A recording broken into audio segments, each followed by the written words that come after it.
किसी गांव में एक औरत अपने 6 साल के छोटे से बच्चे के साथ रहती थी। कुछ महीने पहले ही उसके पति इस दुनिया से चल बसे थे। उस औरत ने दूसरों के घरों में झाड़ू पोंछा और कपड़े धोकर अपने बेटे को लिखाया पढ़ाया। समय बीतता गया। अब उसका बेटा जवान हो चुका था और उसे एक अच्छी नौकरी भी मिल गई थी। उसकी शादी भी हो गई और उसका एक प्यारा सा बेटा भी था। वो औरत अब बूढ़ी हो चुकी थी। शादी और नौकरी लगने के बाद बेटा माँ का आदर सम्मान करना तो दूर की बात, अपनी बूढ़ी माँ से ढंग से बात भी नहीं करता था।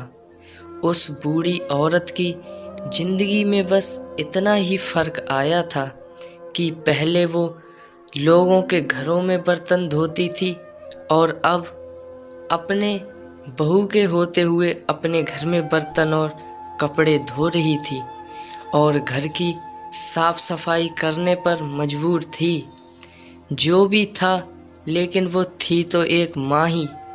अपने बेटे की खुशी के लिए वो हर दुख झेलने को तैयार थी।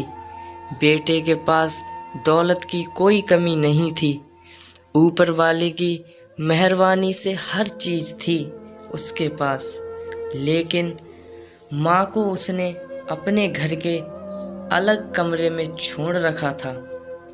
एक टूटा फूटा सा कमरा जहाँ मौसम को बर्दाश्त करने का कोई इंतज़ाम नहीं था और बेटा कई कई दिनों बाद उस कमरे में जाता भी तो सिर्फ इसलिए कि वो माँ को ताने मार सके कि उसने बचपन में उसके लिए कुछ नहीं किया और उसे वो खुशी नहीं दे पाई जो दूसरे बच्चों को मिली।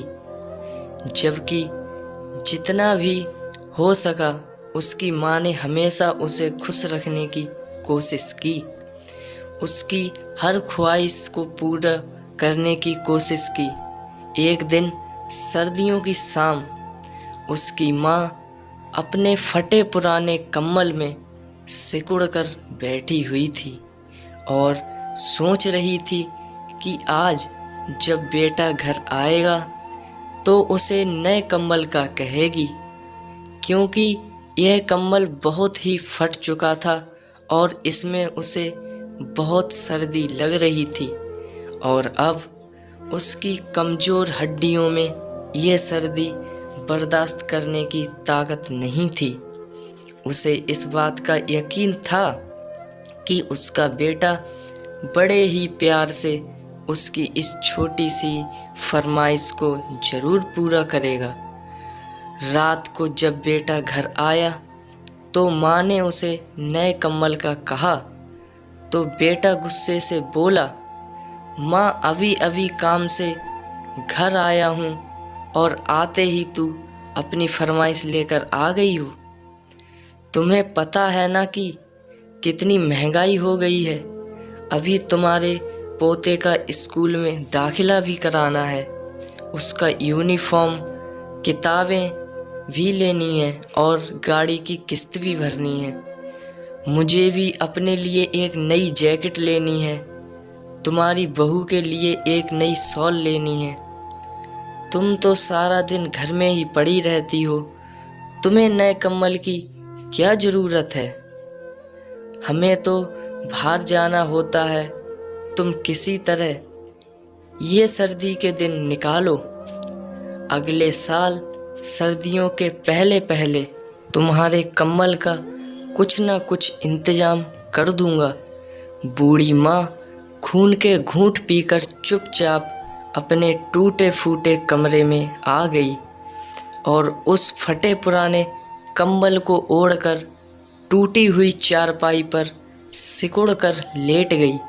सुबह जब बेटे की आंख खुली तो पता चला कि पिछली रात को ही माँ की मृत्यु हो गई है।